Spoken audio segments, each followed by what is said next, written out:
Thank you very much for coming today to be on this particular tour. My name is Billy Warren. I'm a retired educator, now the city historian, which is a non-paying gig.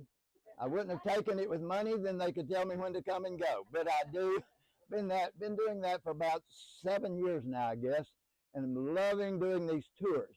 Last year was the first time I had done this particular tour, and I was telling some of them down there that that being my first time, I said to the group, okay, folks, this is my first time to do this tour. I can hardly wait to hear what I've got to say. So that set the tone in case I messed up royally, that they would give me a little leeway, right? This campus is actually dates all the way back to 1830. Now, this particular campus itself dates to 1855, but it had its roots in 1830 over on what we call LaGrange Mountain. If you have ever lived near a mountain, that's really a steep hill, but locally we call them mountains. But over on LaGrange Mountain, there was LaGrange College. It was the first public college in the state of Alabama, actually. It existed until 1855, and it was under the jurisdiction of the Methodist Church. The trustees at that point decided that they should move the campus over here. Of course, there was some little politicking that went on from this side of the river too, so let's be honest, right? But anyway, from about in 1855, it was moved over here to this campus. And from there, as I say, the rest is history, and that's what I hope to share with you today. But I want you now to think about none of this existing, okay? Florence was founded in 1818, as probably all of you know. And then in 1832, there was a school established right here where Willingham Hall is now. It was called Locust Dale Academy, named for a grove of locust trees that were here. So none of this existed in 1832. When the Hentz family, Caroline Hentz and her husband Nicholas, came to town and established Locust Dale Academy. It was a boarding school for young women, but also they allowed a few men, mainly a few boys, mainly because they had a son or two, and they needed educating as well. But it was really a big, large, rambling kind of house that sat right up there. Caroline Hentz was a nationally recognized author, actually, and she was also a playwright. Very, very talented lady.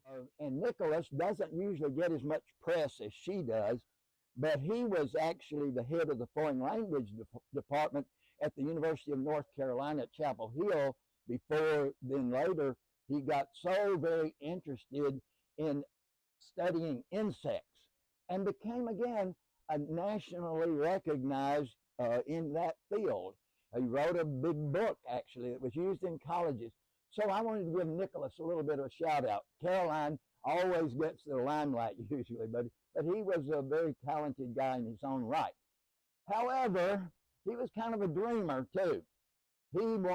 As I said, there was a group of locust trees here, and so they named their school Locust Dale Academy, but he wanted to establish a silkworm farm here. Well, he tried that for a good long while, but he finally realized that our climate just wasn't quite conducive to a silkworm farming operation, and he gave in and said, okay, enough of that. Very reluctantly, though I might add. They moved away from here in 1843. They were here, about 12 years, 11 or 12 years. Made a great impact here, I want to tell you. We've got all kinds of documents about when they lived here. One of our most important sources is a autobiography that one of their sons wrote, and it's through that we learned that just about where the lion habitat is now, there was a brickyard Mr. James Sample, who built that first brick house ever in Florence up on Court Street there called Wakefield. If you come next week, I'll take you on that tour and I'll tell you all about that. But anyway, Mr. James Sample was a brick mason himself, but he had lots of slaves. They worked in this brickyard, and from there he built that house, and he built a lot of other houses here in Old Florence as well. But we know that his brickyard was right there because of the document that is left by Caroline Hintz, his son. So nothing here in 1832 and to 1843 because of this UNA didn't yet exist. But 1855 moved over here. It was first called Wesleyan University. Its connection to the Methodist Church, right? Wesleyan. And then within a few years, it was deeded over to the state of Alabama as a teacher training school. It was called Florence Normal School. In those days, the word normal meant a teacher training institute. It was not normal as opposed to abnormal, okay? And it maintained that name for a number of years.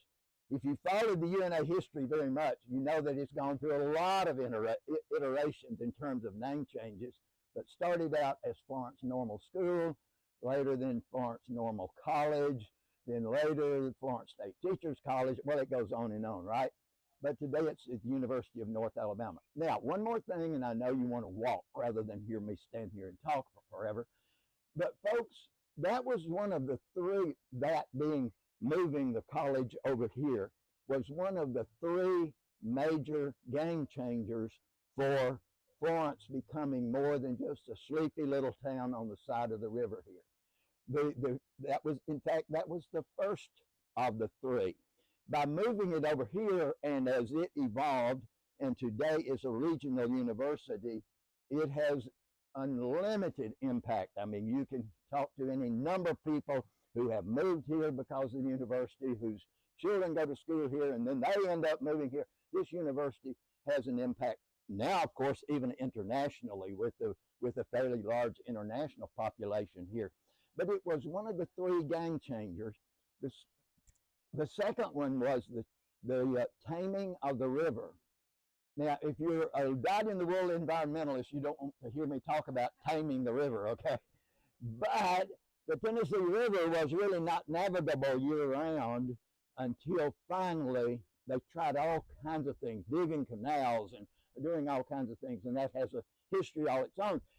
But until Wilson Dam was completed in 1925, that's finally when it was navigable and could serve the purpose.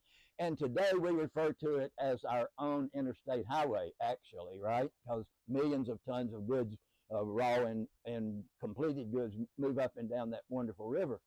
So that was the second one. And the third one was the advent of TVA in 1933, with the influx of scientists and the influx, because TVA was more than just hydroelectric power. It was actually a social experiment, as you know. It had its own school out there on the reservation. My older sister, I remember her saying that they would go to school at Coffee High School, and then they would come home and tell my mother what some of those damn kids did. They could say damn without getting in trouble because they were talking about D-A-M. Wilson Dam kids in that school, not D-A-M-N, right? And they knew exactly what they were doing, and my mama knew exactly what they were doing, but it was okay. It was kind of an agreed upon thing. But the TVA, as I said, was more than just hydroelectric power. Thank goodness it was that. My late father-in-law said to me many times, Billy, I love FDR. He was a big FDR fan. He said, FDR lit up the valley. He said that to me many, many times over the years. So, three game changers, starting with the movement of that university, what it was a college over here. I might tell you that college continued to exist over on the mountain. They turned it into a military academy from 1855 But then all the buildings were burned by Union forces during the Civil War, so it went out of business totally, of course, at that point.